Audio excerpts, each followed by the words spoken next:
이불 정리를 잘 하고 책상 정리랑 책 정리를 잘 하고 이 습관이 안 되어 있는 아이들은요, 학교에서 오면 이런 현상이 일어나요. 아이들이 캐비넷이 있거든요. 자기 캐비넷 열어보고 자기가 놀래요. 너무 엉망이라서 언제 나오는지 알 수 없는 무슨 쓰레기도 들어가 있고요. 자, 교과서 정리, 프린트 정리, 수행평가 정리가 안 된 아이가 하루에 7시간씩 듣는 수업의 교과 지식들을 머리에 정리할 리가 있을까요, 없을까요? 안녕하세요. 아나운서 엄마의 육아연구소 이지민 아나운서입니다. 특목고에서 10년 넘게 영어 교사로 근무하셨고요. 특히 고3을 많이 지도하셨다고 하는데요. 최근에는 메가스터디에서 대입 컨설턴트로 활동하고 계십니다. 초3부터 스카이는 시작됩니다. 책을 쓰신 하지원 선생님 모셨습니다. 어서 오세요. 안녕하세요. 많은 전문가분들이 생활 습관 너무 중요하다. 아이가 스스로 책가방도 싸고 정리정돈도 잘하고 이런 부분을 강조를 하시는데 집에서 그럼 오늘부터 아이와 이거부터 시작해 보려고요 한다면 어떤 거 추천하시나요? 제가 대학생 때 그 영어 가외를 했었는데 그때 토요일 오전 11시에 가외를 했어요. 그 학생이 중학생이었는데 제가 띵동 하면 가족들이 그때 일어나요. 부모님부터 아이부터 그때 이제 눈을 비비고 나오세요. 근데 그 아이의 방에 가면 이불 정리는 당연히 안 되어 있죠. 이제 이불에서 빠져나왔거든요. 그러면 그 아이가 제가 내준 숙제를 했느냐? 그랬을 리가 없죠. 자, 그렇게 했을 때 영어를 아무리 잘 가르친 사람이 이 아이의 영어 가외를 해도 이 아이의 영어 성적은 오를까요? 오르지 않는다라는 거예요. 그래서 저는 생활 습관을 잡으라고 하는 게 토요일 오전 11시였으면 이미 일어나서 세수를 하고 식사를 하고 교재 준비와 숙제를 한 다음에 선생님을 맞이해야 되는데 그 기본 생활 습관이 안 되어 있기 때문에 그 모든 것들이 정리가 안 되는 거예요. 이불 정리를 잘 하고 책상 정리랑 책 정리를 잘 하고 이 습관이 안 되어 있는 아이들은요, 학교에서 오면 이런 현상이 일어나요. 아이들이 캐비넷이 있거든요. 자기 캐비넷 열어보고 자기가 놀래요. 너무 엉망이라서 언제 나오는지 알 수 없는 무슨 쓰레기도 들어가 있고요. 자, 정리가 안 된 아이들은 어떨까요? 자, 교과서 정리, 프린트 정리, 수행평가 정리가 안 된 아이가 하루에 7시간씩 듣는 수업의 교과 지식들을 머리에 정리할 리가 있을까요, 없을까요? 정리가 안 됩니다. 머리가 뒤죽박죽이에요. 시험을 결국엔 잘 보기 위한 거잖아요. 내신 시험과 수능 시험은 제한 시간 내에 정확하게 읽고 빠르게 인출해내는 능력인데요. 평소에 정리 습관이 잘 되어 있는 친구들은 그날 배운 걸 그날 정리해서 머리에 딱딱딱딱딱 정리해요. 자, 스케줄표를 관리하면서 수행평가는 이때 이걸 내야 되고 모의고사는 이때 있고 내신 시험은 이때 있기 때문에 스케줄과 시간을 착착착착착 관리해요. 프린트가 어디 있는지 알아요. 자기가 교과 지식 배운 거 자기 머리에 어디 있는지 알아요. 이 해당 과목 시험 칠 때 어디서 인출해야 이걸 빨리 써야 되는지 알아요. 자, 이 공부에 대한 정리가 되려면 기본 생활 습관 정리가 안 된 친구는 교과 정리도 안 됩니다. 그렇기 때문에 기본 생활 습관부터, 그러려면 부모님부터 다 생활적인 면에서 정리가 돼야 된다라고 말씀드리고 싶어요. 특목고는 기본적으로 공부 잘하는 아이들만 모이잖아요. 특목고 내에서도 최상위권 아이들의 특징은 그러면 어떤 건지? 최상위권 아이들은 제가 봤을 땐 여러 가지 교집합이 필요한 것 같아요. 그러니까 예를 들면 뭐 특목고 아이들은 거의 다 수업을 열심히 듣기는 해요. 네. 근데 다 열심히는 듣는데 그 집중의 정도. 정말 하루에 뭐 7시간씩 수업을 하는데 매일매일 그 7시간의 수업을 얼마나 온전히 최선을 다해서 집중을 하느냐. 그 집중도가 다르고요. 정말 피곤한 날이나 공부하기 싫은 날이나 정말 비가 오나 눈이 오나 충실하게 남아서 어떻게든 자기가 배운 것을 자기 걸로 만들기 위해 매일매일 노력하는 친구가 있고 좀 피곤한 날은 집에 가고 좀 건너뛰는 친구도 있고 요런 데서도 이미 차이가 나고요. 그 다음에 내신 시험 때 범위가 상당히 많잖아요, 고등은. 자, 그랬을 때 이거를 뭐 4주간, 5주간의 계획을 세워서 정말 착착착착 하고 모르는 게 나타났을 때 해당 교과 선생님한테 적극적으로 질문을 해서 모르는 게 이해가 될 때까지 끝까지 집요하게 이제 밀어붙이는 그런 힘. 그리고 내신 시험 기간에도 질문을 하는 걸 보면은 공부가 어느 정도 됐는지 안 됐는지가 보이거든요. 이건 정말 내가 수업 시간에 하나도 강조를 하지 않았는데 왜 이 지문을 이렇게 물고 늘어지고 있을까? 이런 경우도 있고, 와, 이거 내가 수업 때 정말 강조했고 중요한 포인트가 이거라고 했는데 이 아이가 여기서 이해가 안 된다고 정말 핵심을 찌르는 질문을 하구나. 이제 그런 질문력도 차이가 나요. 그랬을 때 얼마나 수업 시간에 집중을 하느냐, 매일매일 얼마나 자기 것으로 만드냐, 그 다음에 시험 계획을 얼마나 철두철미하게 세우고 실천을 하느냐, 정말 날카로운 질문을 하느냐, 요런 교집합들이 다 모였을 때 정말 이 독보적인 최상위권 아이들이 나타난다라고 보면 되겠습니다. 근데 좀 그런 끈기나 노력은 타고나는 게 아무래도 많죠. 이런 부분까지도 사실 만들어줄 수 있을까요? 의지나 노력을 얼마나 할지에 대해서?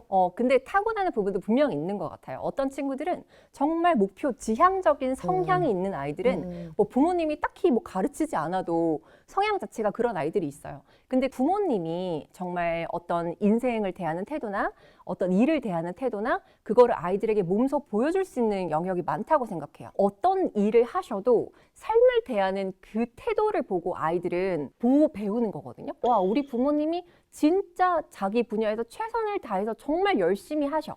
이거를 본 아이들은 10대는 본인이 할 일이 공부잖아요. 그러니까 그게 공부를 대하는 태도에서 저는 또 묻어난다고 생각을 하거든요.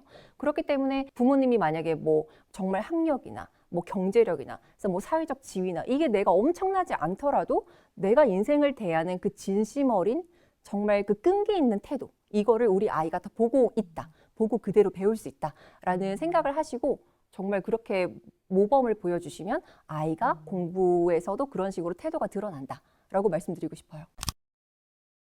그 특목고에서도 상위권과 최상위권이 또 나뉘잖아요. 네. 또 그 중에서도 중위권과 상위권이 나뉠 텐데 어떤 점들이 좀 차이가 있나요? 이 문해력의 이슈가 있구나도 느꼈거든요. 이 문해력이 고등 때 정말 큰 힘을 발휘하는 게 정말 심플한 거예요. 글을 읽고 이해하는 능력인데 공부를 잘하는 친구들은 읽으면 이해가 된대요. 근데 공부가 좀 부족한 친구들은 두세 번 읽어도 이해가 안 된대요. 거기서부터 엄청난 차이가 벌어지는 거예요. 시험의 본질은 내신 시험은 고등학교는 50분 이내 대략 한 30문제를 풀어야 돼요. 네. 그러니까 수능 같은 경우에는 몇 시간 동안 엄청난 과목들의 문제를 빠르고 정확하게 푸는 게 시험의 원리거든요. 요지 파악이 안 되는 거예요. 그런데 이 문해력이 된 친구들은 빨리 읽고 빨리 이해했기 때문에 정답도 빠르게 찾는 거예요. 그래서 이 문해력이라고 하는 거에서부터 문제가 있기 때문에 아무리 공부를 해도 성적이 안 오르는구나 라는 경우를 보기도 하고요. 이제 그런 친구들이 최상위로 가기는 조금 어려움이 있어요.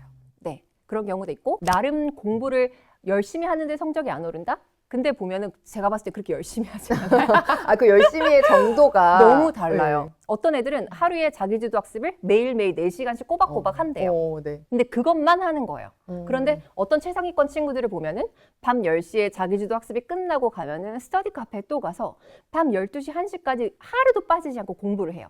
매일매일 2~3시간씩의 차이가 나요. 그리고 쉬는 시간에도 보면은 수업이 끝나고 바로 이제 책을 덮고 화장실이나 매점을 뛰어간 친구도 있고 네. 근데 어떤 친구는 딱 1, 2분 앉아서 정리를 한 친구도 있어요. 오늘 수업 때 뭐뭐뭐를 배웠고 내가 이 개념이 이해가 안 됐으니까 오늘 야자 시간에는 내가 이거를 복습해야 되겠다. 이게 1, 2분 차이지만 매일매일 7교시씩 이게 주 5일, 한 달, 1년 쌓였을 때는 이게 엄청난 공부량이거든요. 그러니까 그런 공부 방법과 집념에서도 차이가 나고요. 그 다음에 주말 같은 경우에는 어떤 친구는 학원을 다니지 않고 15시간씩 자습 시간을 확보해요. 토요일 15시간, 일요일 15시간. 네. 그럼 한 번 주말만 지나면 이 친구는 30시간의 순공 공부를 하고 와요. 근데 어떤 친구는 학원을 간 거가 공부를 했다라고 생각을 하는데 자기 걸로 만들 시간은 가지지 않고 배우고 다 증발하고 그럼 남는 게 없고 이런 패턴이기 때문에 자기는 정말 열심히 하는데 성적이 오르지 않는다? 이 순공 시간 확보를 얼마나 매일매일 하고 있는지도 다르다는 거예요. 그런 부분은 사실 본인은 정말 최선을 다하고 있다고 생각할 확률이 높기 때문에 네. 부모님이나 선생님이나 뭐 이런 분들이 조금 짚어주시는 것도 큰 도움이 되겠네요. 그래서 아이들한테 저는 너가 지금까지 공부했던 방식대로 공부하는 시간 똑같이 하고는 아웃풋이 거의 같을 거야. 그러면 도움을 요청해. 선생님이 될 수도 있고 학원 선생님과 너무 잘 맞는다. 그 선생님께 도움을 요청할 수도 있고 자기가 보지 못하는 객관적인 진단이 좀 필요할 수 있거든요. 그렇게 도움을 받는 것도 방법이라고 생각합니다. 특목고에 갔을 때 아이들이 좀 가장 후회하는 부분에 대해서 여쭤보려고 했어요. 초등학교 때, 중학교 때 좀 시간이 있을 때 이 부분은 해놓을 걸 아까 이야기하신 문해력일까요? 네. 어떤 부모님들과 학생들은 이렇게 말해요. 내가 선행을 안 했기 때문에 내가 고등학교 이렇게 할 게 많았는데 내가 이거를 못 하는구나. 그래서 후배 엄마들한테 선행이야. 중학교 때 고등 거 다 끝내고 와야 돼. 선행을 더 했어야 돼. 이렇게 조언을 해주시는 분들도 많으세요. 근데 그게 일부 맞는 맥락도 있겠지만 우리 아이가 정말 문해력과 그 해당 학년 공부를 탄탄하게 해왔다면 정말 요즘 막 3년 선행, 5년 선행 이렇게 하는데 그렇게까지 할 필요가 없다라는 뜻이에요. 정말 6개월, 1년, 길게는 2년 정도의 선행을 해도 너무너무 충분하다는 뜻이거든요. 정말 공부의 코어라고 하는 글을 읽고 정확하게 빠르게 이해하는 능력을 갖추고 온다면 정말 최소한의 정말 적절한 선행만 해도 고등대에 따라잡을 수 있다, 할 수 있다라는 거 말씀드리고 싶어요. 네. 그럼 문해력을 키우는 방법으로는 어떤 네. 거 제일 추천하시나요? 이걸 추천을 해도 실천하는 가족이 많지 않은 것 같아요. 그래도 일단 추천은 해주세요. 왜냐면 저도 아이를 키우고 있는데 네. 이제 워킹맘이다 보니까 바쁘잖아요. 네. 그 퇴근하고는 애들 막 학교 숙제, 학원 숙제 후닥닥닥 하고 잠자기 바쁜데 책 읽을 시간이 어디 있어요? 라고 말씀을 하세요. 근데 애들 딴 거는 다 하거든요. 책 읽을 시간만 없대요. 근데 이거 우선순위가 사실 좀 뒤바뀌었고 아무리 바쁘고 피곤해도 반드시 하루에 30분은 낼 수 있어요. 30분은 내요. 솔직히 말하면. 예, 우선순위를 안 들 뿐이지 캠핑도 가고 뭐 주말에 어디 놀러 가고 뭐 친척집도 가고 친구들도 만나고 할 거 다 하면서 왜 책 읽을 시간이 없다고 말하는지 딴 거 할 시간은 다 있는데 네. 책 읽을 시간은 없대요. 이제 맞아요. 그러다가 그렇게 어영부영 하다가 고등 가면 빨간불이 삐삐삐 켜지는 거예요. 그럼 이제 선행 안 해서 그렇다고. 선행 안 해서. 다시 그 굴레에 빠지는 거죠. 선행을 그래서- 더 했어야 돼. 캠핑을 안 가고. 사교육을 시켰어야 돼. 뭐 일부 뭐 그게 또 맥락이 통하는 애들도 있겠지만 그 어렸을 때부터 집에 책 읽는 환경이 너무 중요해요. 그러니까 저희 집도 거실에 TV가 없어요. 제가 그 스카이 출신의 후배들도 많이 보고 이제 제자들도 많이 보면은 아 정말 이거는 너무 중요한 건데 진짜 오래 걸리는데 문해력을 갖추기까지 이거를 간과하고 오니까 이게 다 공부에 고등 때 문제가 생기는구나. 그래서 어렸을 때부터 책을 읽을 수 있는 환경 너무 중요해요. 아이 보고 책 읽으라 해놓고 부모님 휴대폰 보고 TV 보고 하지 마시고요. 같이 이제 거실을 좀 책 읽는 분위기를 내는 게 저는 또 되게 중요하다 생각하고요. 하루에 30분씩 아무리 바빠도 꼭 그거는 실천하셔야 된다라고 말씀드리고 싶어요. 부모님들도 정말 아이가 최상위권이 되면 좋겠다라고 하시는 분들이 정말 사소한 걸지라도 이것만은 절대 하지 마세요 라고 추천하실 게 있다면 어떤 게 있을까요? 그 최상위권으로 만들고 싶다라는 거는 뭐 대입으로 치자면 스카이나 의대를 갔으면 좋겠다 하는 바람일 거고 사실 많은 부모님들이 뭐 거의 비슷하시겠죠. 현장에서 보면은 최상위권의 성적을 가지고 대입에서 정말 좋은 결과를 내는 친구들의 교집합 중에 딱 그 핵심이 뭐냐면 공부와 인생을 대하는 그 태도에 주도성이 담겨 있다는 거거든요.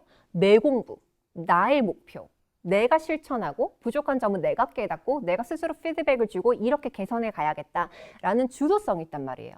그런데 부모가 우리 아이 최상위권으로 만들어야 돼. 근데 이것도 해야 되는구나, 저것도 해야 되는구나 쫙쫙쫙쫙 해가지고 모든 계획을 세우고 모두 다 주도적으로 결정하면 아이는 끌려오다가 나중에는 어차피 엄마 아빠가 결정하실 거잖아요. 제가 왜요? 고민을 하지 않게 돼요. 부모의 컨펌을 기다리는, 부모의 지시를 기다리는 의존적인 성향이 돼요. 이거를 굉장히 경계해야 된다는 거예요.